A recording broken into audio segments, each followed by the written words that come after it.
Hey everyone, and welcome to February 365's Blackest Lit Book Club Experience.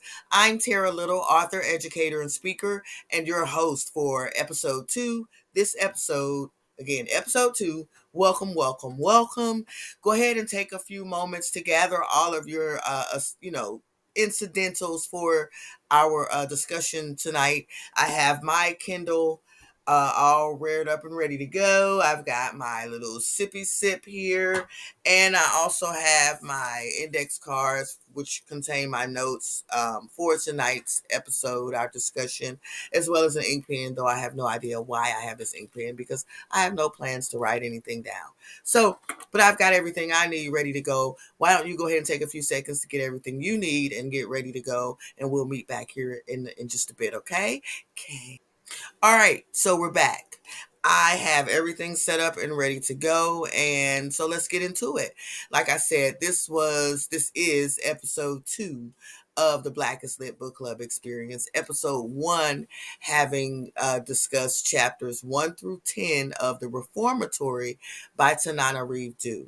So tonight's episode is picking up with our discussion of our current featured text, which again is the Reformatory by Tananarive. We read chapters 1 through 10, episode 1. Tonight we're here to discuss chapters 11 through 20. So, let's get into that. All right. So, any questions, concerns, comments or anything you may, have for either myself, Arthur, Terra Little, or February 365 in general, check out the links wherever they are popping up on the screen and take care of those there. And so let's get into it. All right. So Tananarive, the text. Whew. All right, so just as a brief overview, last episode we talked about again chapters 1 through 10, and so we met, the main characters, and a variety of secondary characters for that section of the text. We got to know the setting. We got 12-year-old Roberts. I've got Robbie and Robbie mixed up. Anyway, 12-year-old Robert Stevens Jr. is arrested and sentenced to 6 months in a boys' reformatory, the Gracetown School for Boys, a boys' reformatory. 6 months there for, I guess, what basically boils down to assault of a teenage white boy whose father happens to, provide a lot of economic stability for the entire town and carries a lot of weight there in that town for that reason. So, a couple phone calls, and Robbie finds himself in the reformatory for 6 months. Okay, so that's what happened. Chapters 1 through 10. Um, Over this time, then Robbie discovers that he has the ability to communicate with passed on people, ghosts, spirits, whatever we want to call them. He can see them. He's able to experience, you know, physically maybe things that have happened to these people that led up to them becoming ghosts. He's able to experience their story, like what happened to you. He's able to communicate with them. It seems like mentally. So yeah, last episode I talked a little bit about Gloria's abilities. And I said that, I wouldn't necessarily call her psychic, though I would say highly intuitive.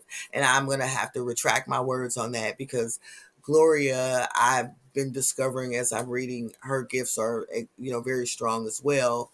And very much psychic. I'm not familiar with all the specific terms for the different types of abilities, but um, she's able to look at a person maybe briefly interact with that person and kind of see into their future and into their past as well. Like it's mind blowing. But so yeah, I got to take my words back on that. I hadn't gotten enough information to make an assumption about Gloria, so I stand corrected on that. So that's where we are at the end of chapter 10. Robbie's in custody, or has been placed at the reformatory, has experienced, some trials and tribulations for having been there. Gloria's kind of running into, brick walls, trying to get help from people, you know, just, 6 months for this basic offense, and fearing for her brother's safety. So that's where we pick up with chapters 11 through 20, which is the reading assignment for this episode. So let's get into it. Let me get and by the way, chapters 1 through 10, when we left off discussing it last episode, we were looking at it via the plot diagram. So we were in the rising action set place on the plot diagram, and we're still there. We're still in the rising action um, sequence of the plot diagram. So just to keep that in mind. All right, so basically, chapters 11 through 20, just to give a brief rundown of what we were kind of finding out in chapters 11 through 20. Again, still in the rising action portion of the plot diagram. We have Robbie at the reformatory, still kind of getting acclimated. And excuse me for looking down periodically because I'm checking my cards. Still kind of getting acclimated to being at the reformatory. The daily routines, what's expected. Where to jump, when to jump, and how high, and on whose orders, and all of this, and just the daily routine. He is working in the kitchen, which is a good assignment, given the circumstances, and just kind of feeling his way through. He's made friends with Blue and Redbone, which we talked about in the last episode.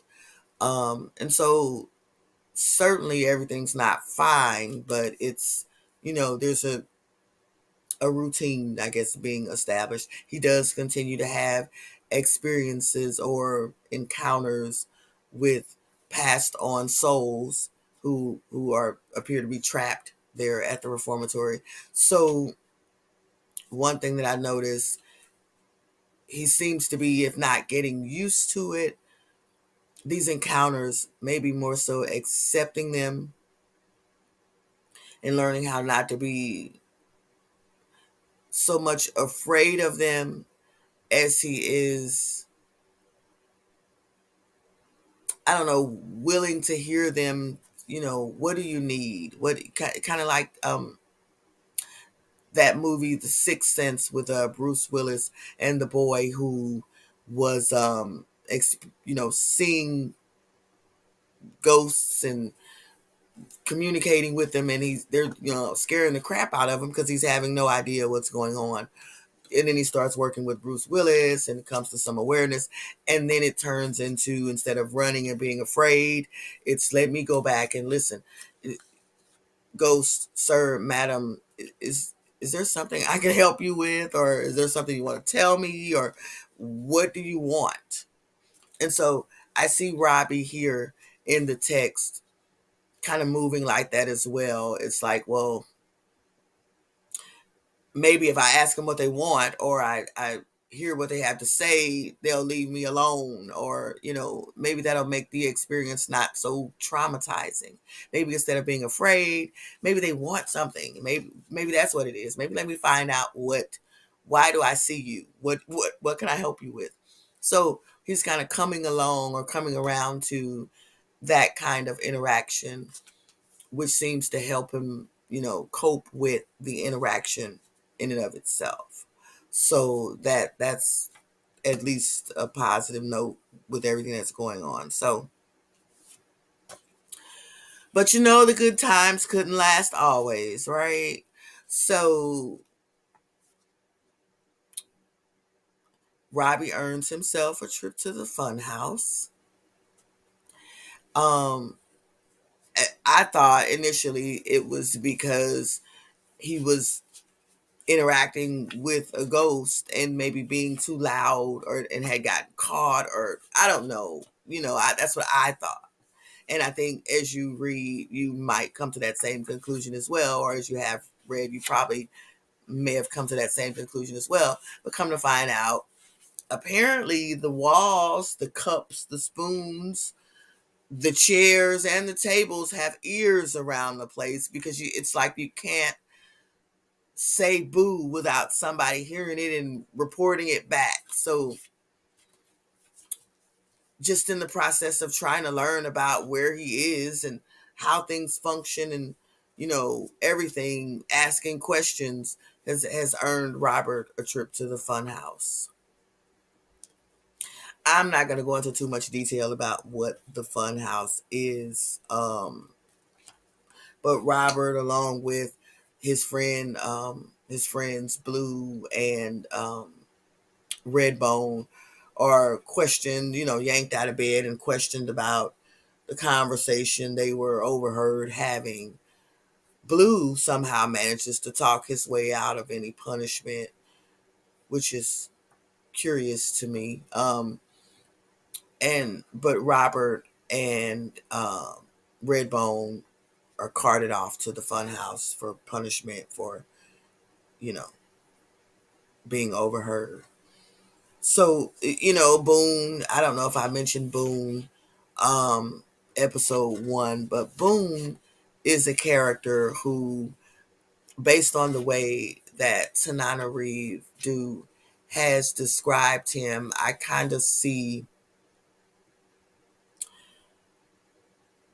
if you've seen the movie Life with Eddie Murphy and Martin Lawrence, and soon after they get to the prison work camp or whatever it's called, the big black guy, bald head, kind of, big, large, and he asked, I don't know if that's Eddie or Martin, he's asking him, "You gonna eat your cornbread?" That guy is kind of who I see when I think of Boone. I don't know the gentleman's name, so I can't say, oh, the actor, so and so, but I don't, that's who I see when I think of Boone. And so maybe if you've seen that movie, you might be able to reference it and know who I'm speaking of. Otherwise, I can't. If any other similar actors or anything come to mind as I talk, I'll put them out there so you'll be able to, But Boone is this imposing guy, whether he's tall or short. I picture him to be like heavy set and maybe muscular, gruff voice, and just all around mad dog in the face, and just, I don't know, not a good person. So Boone, his role to me seems to be like that of an overseer. So like if you think about like on a plantation, and you've got the workers or the slaves, and you got the people who are in the fields with the workers, um, making sure that they work and don't run off or whatever. This the overseer. This is Boone at the Reformatory with these boys. He makes sure that they toe the line, and the slightest little infraction, he's ready to crack down with the whip, whether the whip be the fun house or the whatever the hell else they have going on around that place. But for now, Robert and Redbone have landed themselves um, in the fun house for being overheard talking. So, all right. And again, Blue also was present for the conversation and reported on as well, but he managed to talk himself out of any consequences. And so again, that's something that's very curious to me, and perhaps if I remember, I'll bring it up later on and expand on it a little bit. But I think even if I don't remember to bring it up later on and expand on it, it's going to be something very important, excuse me, as we move forward through the novel. So even if I forget to bring it up now in this episode, it will certainly be important enough that it'll come up um, probably in a little while or so as we continue to read. So it's not like it's going to be a topic that's going to be neglected to be spoken about. Just maybe we can wait a little while and see what else comes up with Blue. I think there's a very fascinating and tragic story there, but I don't want to speculate about it. I just want to wait and see what happens. So okay, there we go with that. But anyway, so Blue gets out of it. Um, Redbone and Robert end up being carted across the campus to an actual building that is called the Funhouse. All right. The first thing that is pointed out to readers by way of the fact that it's pointed out to Robert or Robbie, because of the interactions there at the Funhouse, there are, a handful of people who have tasks to carry out there. One of those people being Warden Haddock, who we've already discussed, or described as being this creepy character, um, evil, just skin crawl. If skin crawling was a person, it's Warden Haddock. Um, but via his interactions with Robbie there in the funhouse, Robbie is made to understand that what is happening to him, the fact that he's at the reformatory, whatever happens to him at the reformatory, first of all, he's made to understand that he has no control over that. And second of all, he's made to understand that it's because of his father's activities and the fact that his father was able to escape before he could be punished for whatever crimes perceived or real that he has committed, um if not against the law, certainly against societal norms for 1950 Florida. And we are talking about race relations and things of this sort. So dad was able to skip town before he was made to face whatever is perceived to be his necessary punishment. And so then the sins of the father have now been visited upon the son. So we can't get the father. Maybe we hem the son up, good enough that either it'll bring the father back and we can get him, or we'll just have to take son as a sacrifice since we can't get dad. Really sickening, but Robbie is made to understand that, yeah, we know who your dad is, we know about your father, and can't have him. So now, but we have you though. So yeah. And again, I'm not going to get into too much detail about what happens at the funhouse because, again, the goal is not to expose every little plot detail. Um, but it's significant to note that a visit to the funhouse was had. So check out again. This reading portion was for chapters 11 through 20. So I believe there's maybe a section of the book titled "The Funhouse," and so certainly information about the funhouse in this section of the book. So if you've read the chapters, then you know. If you know, you know. If you've not read the chapters, if you don't know, you will know. Okay. All right. So along with this consequence of asking questions he shouldn't have been asking, um, there's a visit to the fun house, but there's also the consequence of losing his rather cushy job in the kitchen of the reformatory. So both Robert and Redbone lose their jobs in the kitchen, and they're made to go out into the dreaded fields where the other boys work, you know, plantation style. So they're out in the fields, here we go with Blue again. Like Blue pops out at me, and again, I don't want to speculate about what his story is, but I'm right here is where I have to say I'm trying to decide if Blue is Blue a ghost, because he moves like a cat. No one ever hardly seems to hear him approach, and all it takes is for you to blink and he's gone. And I'm going, wait a minute, now something's really up with Blue. But then it's like, no, because everybody sees him and everybody knows he has a bed at the place. He's everybody sees him, so he can't be a ghost. But he's moving real funny here, and he's a little boy, so um. But I don't know how to feel about Blue or what to think about Blue. I don't know, but anyway, um, the boys are out in the field working, but before that, or in conjunction with that,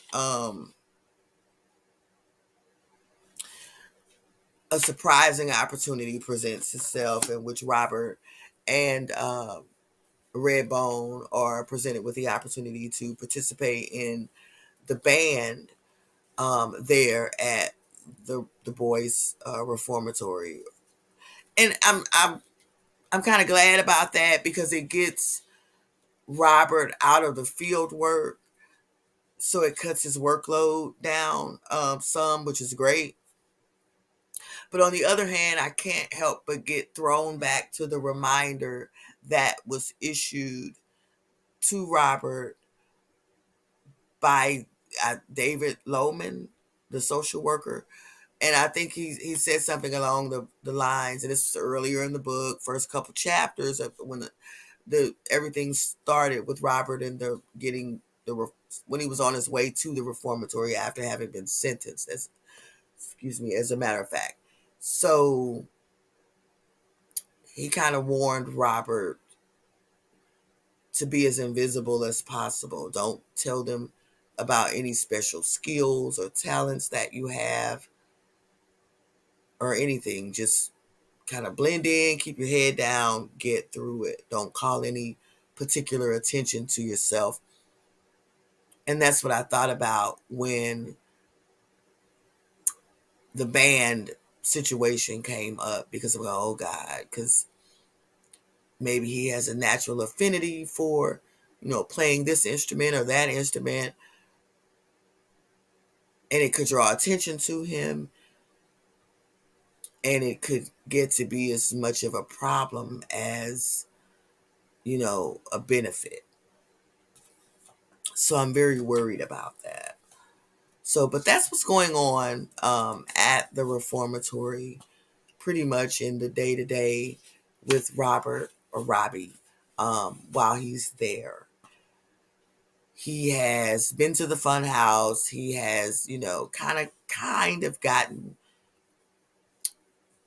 in step with the expectations from day to day. He's learning not to ask questions because, as I said, the doorknobs have ears apparently. There's almost like nothing is safe to talk about here at this place, this reformatory. So suffice to say, the fun house is anything but. And so Robert continues to be horrified on a daily basis, as I am, as I continue to read as well. So again, so anyway, I'm getting going, thinking about the fun house. Anyway, back at home, Gloria and Miss Lottie um, are still trying to come up with, you know, what to do and how to do it. Gloria's boss, Miss Ann, Gloria does manage to get Miss Ann to agree to provide some financial support in Robbie's legal defense or whatever it's needed for. Um, Gloria does meet with Miss Ann's friend, who doesn't turn out to be much help. What I got from the whole interaction between the ladies was it was an opportunity to issue a warning to Gloria, back off or something bad's gonna happen, type thing. So I didn't see too much coming from that, but I don't know that that's the end of Miss Gloria's friend. I don't know, and it's not for me to know. That's why we need to continue reading, and to see where Tananarive takes us next. So anyway, Gloria's got a little money from Miss Ann. She's been warned, offered um, a, a place to relocate in a different part of the state for her safety by Miss Ann, which she declines. Um, yeah. Dad calls. Robert Stevens Sr. does finally make a phone call home and is able to connect with Gloria. Of course, he's been apprised of, the situation with his son and what's all happened. And I had always, I guess, old television shows, old movies, you saw the phone lines with the operator that's got to connect you and she's listening into the call, and what they call party lines or whatever. And so this is the case here with the phone lines, apparently, in Gracetown, Florida, because um, you get the sense that the conversation that's being had between Gloria and her dad is being listened in on. And so at one point, Dad was floating the idea of coming back or coming closer to try to do any, and it was just determined, yeah, that's not going to be safe to do. But again, we have ears listening in and this type of thing. So for his safety, he's warned to keep away. But he does provide Gloria and Miss Lottie with some potentially promising information regarding an attorney for the NAACP out of New York, who is in a nearby Florida town working on another case. But if they're able to get to this town and make contact with this lawyer, possibly he may be able to help, you know, Robbie in some kind of way, or take a look at his case or something. So Gloria and Miss Lottie determine that they're going to travel to this nearby town in an attempt to reach out to this NAACP attorney who's there working on another case. Maybe they can catch him, talk to him about Robbie's case. Maybe he can, if not help himself, point us in the right direction, give us some information, so on and so forth. They do make it to the town. They do meet with the lawyer. The lawyer does agree to help. Um, and that's just in the form of, basically all he's able to do is, I can talk to the judge and see what we can do from there. It's pretty much what was decided to be done. So that's what happens. And of course, the process of meeting with the judge was eventful. This is the judge who sentenced Robbie to the reformatory. That was eventful. Um, I'm going to leave that there. Check out, It's in the text. If you read chapters 11 through 20, then you know what I mean by eventful. Didn't yield much result, but it was certainly eventful. I don't think anybody expected it to yield much result, but you know, it was certainly eventful, worth checking out. Anyway, and it's also eventful was the trip that Gloria and Miss Lottie had, the drive to the nearby Florida town, as well as the drive back. Very eventful. Yeah. Okay. Check it out. Check it out. All right. So it's pretty much chapters 11 through 20. Again, rising action stage of the plot diagram. So we're building up, we're working up to something. I have no idea what, but yeah, we're still in the rising action phase. Robbie's still at the reformatory. Gloria's still working, hard to try to get him home. We have finally made contact with their dad, which I was so glad about. Um, Starting to see a different side to Miss Lottie, you know, if you know, you know. But not that I ever had any disrespect for Miss Lottie, but the respect level has certainly, I did not at all have any disrespect whatsoever for Miss Lottie. But my respect level for Miss Lottie, has certainly increased if that's possible. Let's see what else we got here. All right, so that's what I got, for chapters 11 through 20. Certainly, if you have anything different or to add or to enhance anything that I've said, we're going to be over at, the website, the weblog, February365.com. I'm going to post a couple discussion questions over there, and I invite you, I welcome you to respond and interact with me at those discussion questions. Also, there will be some other things posted over there, which I'll talk about in a minute or two. But in just a couple seconds, I'm going to come back with my final thoughts, and our wrap up. I've got some very interesting pop ups, things that popped out at me as we read chapters 11 through 20. And so I want to talk about those. And we're going to wrap it up with some final thoughts. So join me back here in a couple seconds. All right. All right.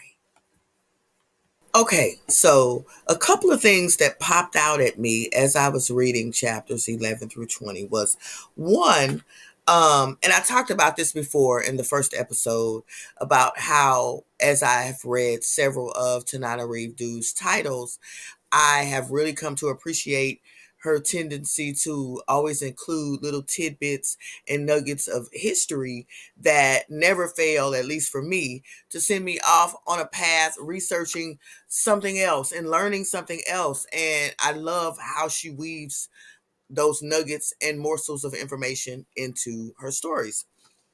In particular, for this story, um, in chapters 11 through 20, she makes reference to the Green Book, in which, for those of you who don't know, references the Negro Motorist's Green Book. It is an annual, or it was an annual guidebook for African American motorists or road trippers, travelers. So it was founded and published by a New York City mailman by the name of Victor Hugo Green. Mr. Green published this Negro Motorist's Guidebook, the cover of which was green, between the years of 1936 and 1967. So those were the years, according to the website that I viewed, those were the years where discrimination against African Americans was most prominent.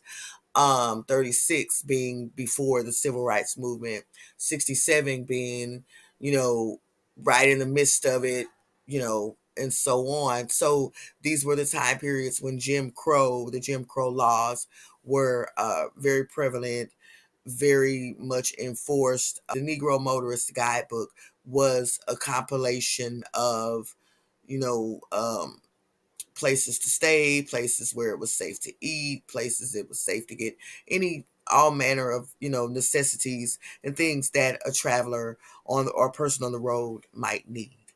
So it was a guidebook for African Americans, places you could stay or stop and obtain assistance safely. So the Negro Motorist's Guidebook was one thing that popped out. Again, a little nugget, morsel of history that was so expertly weaved into the story. Also, the second major pop out to me was um, Ruby McCollum. I had read or learned a little bit about Ruby McCollum some years back, and I remember reading about her story, but maybe at the time when I happened to run across it, I read, the basic overview of it. A black woman, back in the day, had accused a white man, a prominent doctor, local politician, white man, of sexually assaulting her. And she was subsequently, or she had killed him, shot him dead, and she was subsequently arrested and sentenced to death for that crime. So I had the basic understanding of it, but the ins and outs of her case, I just recently, probably a few hours ago, looked it up and was like, So again, learned some things I didn't know. I was familiar with Ruby McCollum very vaguely, but in this story, Tananarive manages to bring her to life. She makes her alive for me as a character. Turns out her and Miss Lottie were old friends, grew up together or something or other, and so that's how she brings her alive in the story. She gives her a voice and breath and vitality. In this way, she makes her a living, breathing character in her novel, and so I enjoyed learning more about her. I did not know that she was wealthy. Um, I didn't know some things I learned, as I said, sent off to do more research. I did learn that way about, the sources of her wealth and more about her life and her family and things like that. But via placing her as a character in the Reformatory, Tananarive makes her alive and makes me want to know more. And also, it was interesting, her interaction with Gloria and so all of that. Just it's really, again, a really really good book. I'm really enjoying reading it. We're at chapter 20. So that's what I had for my pop outs. Over on the February 365 blog, there will be some additional links to more information about both Ruby McCollum as well as the Negro Motorist's Green Book. So feel free to click on those links off the blog or on the blog. Check them out, learn more. It looks like that's going to be about it for episode 2 of the Blackest Lit Book Club Experience, brought to you by February 365 and myself, Terra Little, author, speaker, and educator. Thank you so much for joining me. The next episode of the Blackest Lit Book Club Experience is set to upload on Sunday, January 14th. Again, that's Sunday, January 14th, for chapters 21 through 31. So Sunday, January 14th, chapters 21 through 31. Next episode of the Blackest Lit Book Club Experience. See you there. Bye.